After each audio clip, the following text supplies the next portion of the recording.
Jelajahi cara baru mendapatkan informasi. Download Metro TV Extend sekarang.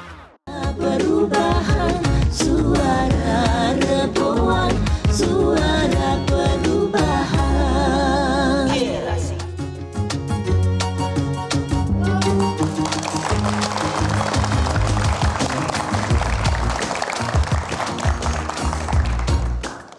Halo, selamat malam pemirsa. Senang sekali kita ketemu lagi di Suara Reboan, Suara Perubahan. Dan pemirsa, malam ini Suara Reboan live dari Metro TV. Selain pemirsa di rumah dan juga teman-teman audiens di studio, kita juga ternyata ditonton bareng-bareng. Ada nobarnya, Dur, teman-teman Musyawarah Reboan dari berbagai daerah. Dari mana aja, Dur? Ada dari malam ini, ada dari Tegal dan juga dari Tasikmalaya. Halo teman-teman di Tegal dan Tasikmalaya. Dan kalau minggu lalu itu kita bahas ya, ini kan Suara Reboan, Musyawarah Reboan itu kan menjaring aspirasi dan juga persoalan yang ada di masyarakat. Iya. Tema kali ini apa, Dur? Nah, oleh karena kita selalu menjaring aspirasi dari musyawarah-musyawarah Reboan yang ada di berbagai daerah, Ya. maka tema pada malam hari ini juga berasal dari teman-teman di daerah, Ya. yaitu tentang pinjaman online atau pinjol. Aduh, pinjol ini memang meresahkan ya sih, Iya, ya kan? meresahkan sekali. Banyak banget sampai jatuh, sampai berkorban nyawa gitu Iya, untuk iya. urusan pinjol Dan apalagi yang terjadinya ilegal itu sudah ini sampai gitu. di lingkar-lingkar terkecil kita gitu. Iya, Keluarga, ngeri ya, teman, iya. ngeri ya. Memang pinjol ini ngeri banget. Dan kemudian berita terakhir juga izinkan kami mengucapkan turut berduka cita kepada keluarga MNZ yang menjadi korban pembunuhan akibat pinjol. Semoga amal ibadahnya diterima dan juga keluarga diberikan ketabahan dan keikhlasan. Amin ya rabbal alamin. Amin, amin. Dan itu dia tadi Kak Afi dan teman-teman semuanya. Pinjol itu sudah sangat banyak terjadi dan dia sudah semakin dekat dengan circle-circle kita gitu. Ya. Banyak sekali cerita-ceritanya. Dan untuk lebih lanjutnya kita lihat dulu Yuk. tayangan yang berikut ini. Ya.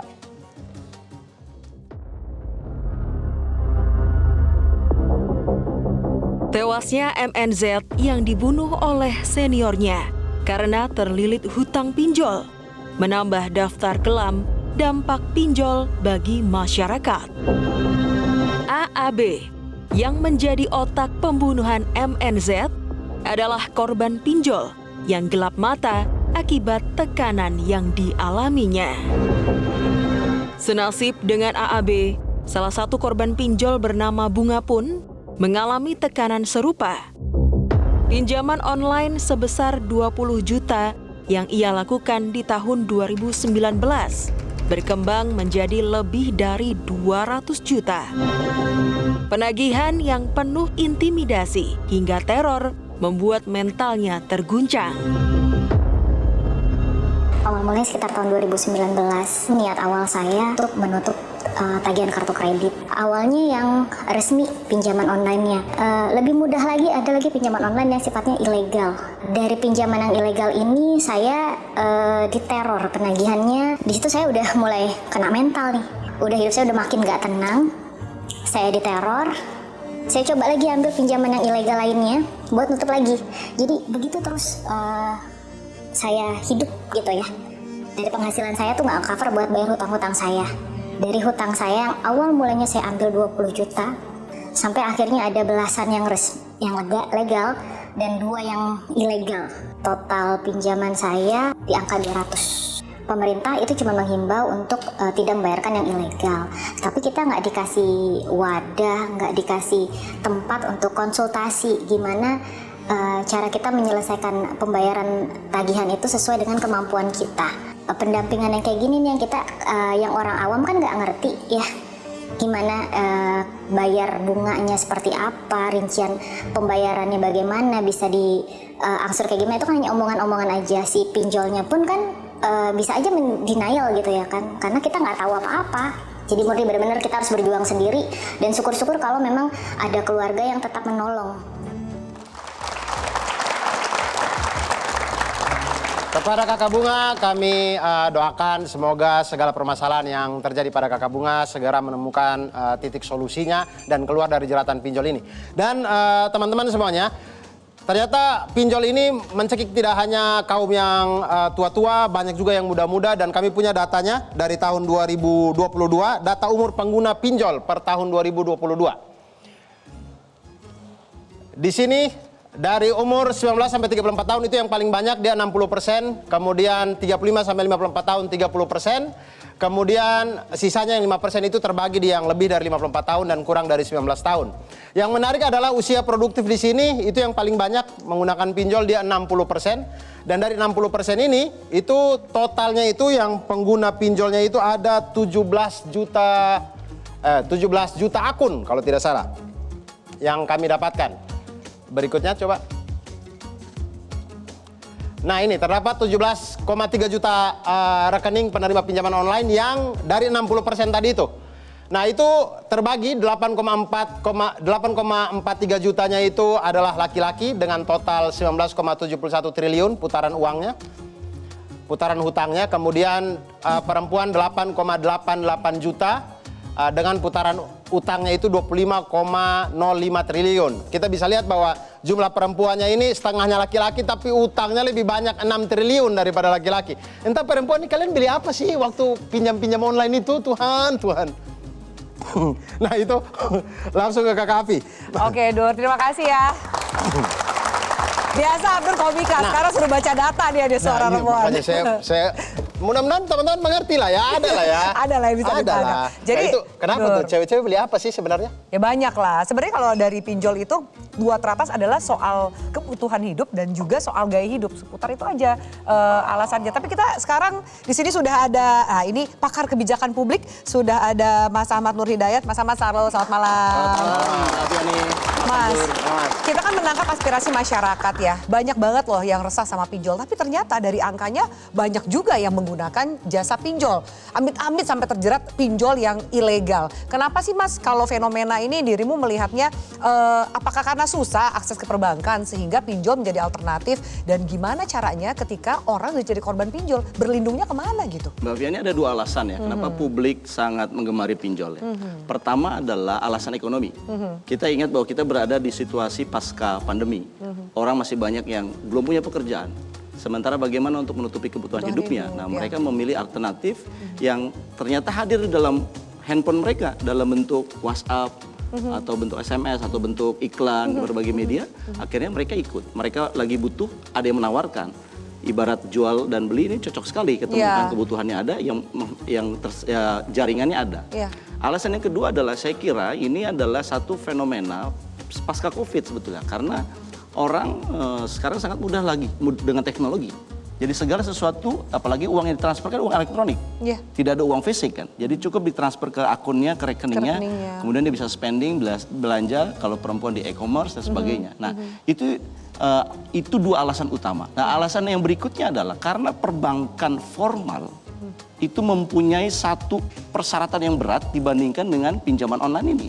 Instan kan pinjaman online, tinggal foto, ada foto KTP, uangnya ketransfer. Bahkan hanya KTP saja cukup, uangnya transfer. Tapi yang jadi persoalan adalah ini sebetulnya evaluasi lah ya. Bagaimana sistem keuangan kita yang begitu rigid, sehingga sebetulnya ini menunjukkan data tadi, pasarnya ada loh. Pasarnya ada. Kenapa nggak perbankan itu menangkap potensi pasar itu? Nah sebenarnya di era disrupsi ini antara perbankan sebetulnya sedang berkompetisi juga dengan peer-to-peer lending. Satu jenis industri keuangan non-bank yang diakui oleh OJK, yang makanya mereka harus terdaftar, mereka dilegalkan. Nah ini sebetulnya sudah satu skema sudah ada. Cuman persoalannya adalah ada pengawasan yang kurang berjalan, yang kurang ketat dari peer-to-peer lending ini atau pinjaman online ini. Saya katakan begini, kalau kita lihat dari berbagai kasus yang ada, mahasiswa membunuh adik kelasnya karena terjerat pinjol, beberapa tempat juga sama. Ini kan menunjukkan bahwa memang penggunaan pinjol ini, penyalahgunaan pinjol ini udah begitu luar biasa di masyarakat kita. Terus kemana kehadiran otoritas jasa keuangan yang mengawasi? Kan harusnya mereka hadir. Dan mereka yang memberi izin kan? Exactly. Dan begini, kalau kita berbicara perspektif kebijakan publik, negara itu hadir untuk melindungi masyarakatnya dari satu praktek bisnis yang merugikan mereka. Nah pinjol ini sudah sangat merugikan, tidak hanya materi dengan bunganya tinggi, tapi secara psikologis dan mental. Diteror, diintimidasi, ada yang ingin gitu bunuh diri, bahkan sampai membunuh orang lain. Dan yang diteror tidak hanya yang berhutang, kita yang lain yang jadi temennya doang juga ikut diteror-teror gitu. Itu dia. Makanya, pengalaman sekali. Makanya tugas negara itu harusnya melindungi praktek-praktek yang merugikan masyarakat ini. Nah, negara mempunyai skema karena ini adalah industri keuangan non-bank, OJK lah. Nah, tetapi menurut saya pengawasannya kurang ketat. Kan ada Satgas Waspada Investasi. Ya, Apakah sudah maksimal Satgas Waspada ini Investasi? pertanyaannya ya. Misalkan saya tanya Mbak Fia nih, Anda tahu nggak berapa jumlah pinjol legal atau yang terdaftar di OJK? Saya tidak tahu. Biasanya kan bisa cek di website OJK, ya kan? Kalau kita mau search di website, itu website tersembunyi. Saya nggak tahu apa yang terjadi, kenapa website-nya tersembunyi. Ya, yang legal ini? Yang legal ini, siapa nama-namanya? Saya punya data karena saya buat riset. Per Maret 2023, ada 102 perusahaan pinjaman online yang terdaftar. Anda tahu berapa yang telah diblokir oleh Kominfo? Oh, Jumlahnya? banyak. 3.794 Ribuan, data per ya. 2022. Artinya 3.000 yang berjumlah banyak, sementara yang resminya terdaftar 102. Lah ini pengawasannya kemana? Ya. Dan kenapa bisa eksis yang ilegal Kenapa ini? bisa eksis yang Ya. ilegal? Ya kalau misalkan dia ilegal kan harusnya nggak 102 lah, mungkin di bawah 102 lah gitu ya. Iya. Ini yang udah diblokir, berarti kan ini ilegal. 3.795. Nah, kalau masyarakat yang udah jadi korban karena literasi keuangan yang rendah atau mungkin memang kurang kewaspadaan dari mereka, tapi dengan berbagai macam alasan mereka jadi korban pinjol, mereka mesti ngadu kemana sih? Bisa nggak sih mereka mengadu sebagai konsumen gitu, Mas? Kalau OJK sudah punya skema sebetulnya, pengaduan itu ada WhatsApp-nya, ada informasi emailnya dan sebagainya. Cuman kan persoalannya adalah kebijakan itu too little too late. Telat. Terlalu kecil Dan terlambat. Korbannya udah berjatuhan. Korbannya banyak, korban jiwa ada. Nah, yang saya ingin katakan di sini adalah teman-teman OJK ini mari dong lakukan tugas Anda pengawasan yang sangat ketat.